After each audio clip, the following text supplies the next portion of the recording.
HSC 2025 পরীক্ষার নির্বাচনী পরীক্ষা শেষ। অলমোস্ট অনেক কলেজে নির্বাচনী পরীক্ষা শেষ হয়ে গেছে।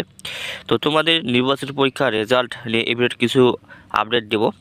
তোমাদের সামনে ফর্ম ফিল আপ শুরু হতে চলেছে, তো তোমাদের সকল আপডেট পাবা। তো অবশ্যই তোমরা চ্যানেলটি সাবস্ক্রাইব করে সাথে থাকবা। তো তোমাদের নির্বাচনী পরীক্ষা অনেক কলেজেই শেষ এবং অনেক শিক্ষার্থী অনেকভাবেই জানতে চাচ্ছে যে ভাইয়া নির্বাচনী পরীক্ষায় ফেল করলে বোর্ড পরীক্ষা দিয়ে দিবে কিনা বা ফর্ম পূরণ করতে দিবে কিনা। তো তোমাদের বলে কি, নির্বাচনী পরীক্ষায় একদম ভালো রেজাল্ট করেও লাভ নেই, আবার খারাপ রেজাল্ট করলেও সমস্যা আছে। এবং তোমরা নির্বাচনী পরীক্ষা দিয়েছো, নিজেকে যাচাই বাছাই করেছো এবং তোমরা মূল পরীক্ষার জন্য ফোকাস করতেছো, এটাই স্বাভাবিক। তবে যারা নির্বাচনী পরীক্ষায় ফেল করেছো বা ফেল করবা, সেক্ষেত্রে কিন্তু তোমাদের জন্য একটু সমস্যা হবে।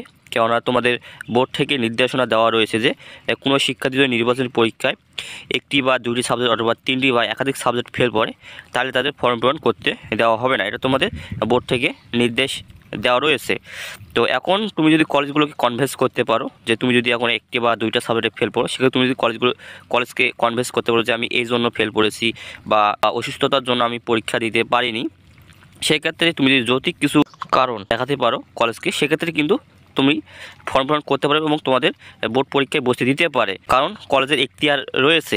কারণ অনেক শিক্ষার্থী দেখা যায় যে অসুস্থতার জন্য ফেল পড়ে, সেক্ষেত্রে তোমরা যদি এগুলো কলেজকে কনভিন্স করতে পারো, সেক্ষেত্রে কিন্তু তোমাদের ফর্ম পূরণ করতে দিতে পারে কলেজগুলোর এখতিয়ার রয়েছে।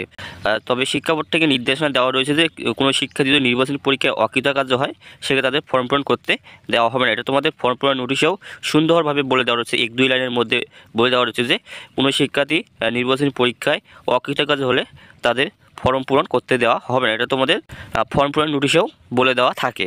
তো অনেক সময় দেখা যায় কোনো শিক্ষা যদি 1 বা 2 সাবজেক্টে ফেল পড়ে, সেক্ষেত্রে কিন্তু কলেজগুলো তাদের বিশেষ বিবেচনায় নিয়ে তাদের ফর্ম পূরণ করতে দেয়। তবে অনেক শিক্ষার্থীর একটা প্রশ্ন যে আমি ফেল পড়েছি, হয়তো কলেজগুলো টাকা দিলে হয়তো আমার সেই জায়গাটা কেটে যাবে, কিন্তু এমন না। তবে কিছু কিছু কলেজের টাকার মাধ্যমে কেটে যেতে পারে, তবে সব কলেজও তো আর কাটবে না।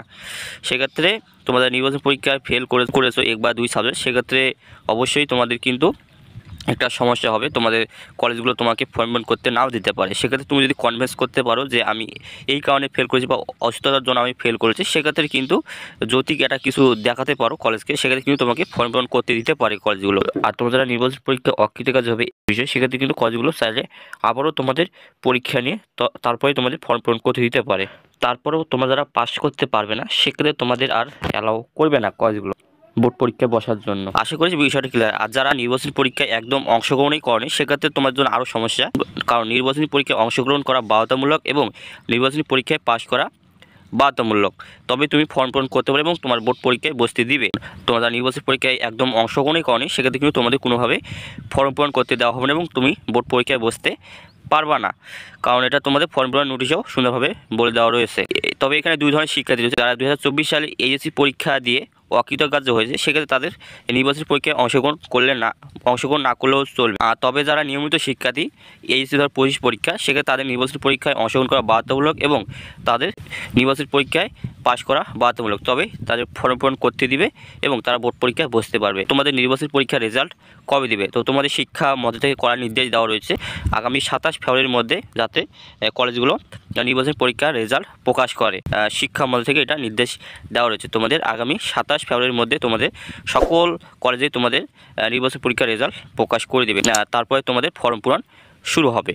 তো আশা করছি বিষয়গুলো ক্লিয়ার। তো এখানে ভিডিও শেষ করছি। যদি ভিডিও ভালো লাগে অবশ্যই একটা লাইক, সাবস্ক্রাইব, কমেন্ট করো, তোমাদের বন্ধুদের মাঝে শেয়ার করে দেয়, তাহলে ভিডিও উপকৃত হয়। তো দেখা হচ্ছে আরেকটা কোনো ভিডিও। তোমরা ভালো থাকো।